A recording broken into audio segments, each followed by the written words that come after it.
સુરેન્દ્રનગર જિલ્લાના સાયલા તાલુકાના સાંગોઈ ગામની સીમમાં ગેરકાયદેસર રીતે બનાવેલા ભોયરામાંથી લાખો રૂપિયાનું વિદેશી દારૂનો જથ્થો ઝડપાતા વિસ્તારમાં ચકચાર મચી ગઈ છે. આ સમગ્ર કાર્યવાહી ધજાડા પોલીસ દ્વારા સફળતાપૂર્વક પાર પાડવામાં આવી હતી.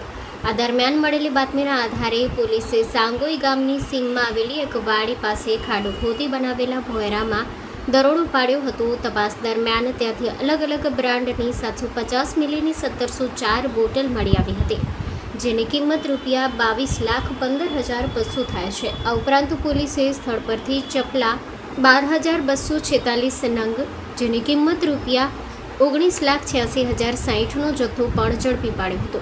આમ કુલ મળી 42,01,260નો મુદ્દામાલ કબજે કરવામાં આવ્યો હતો.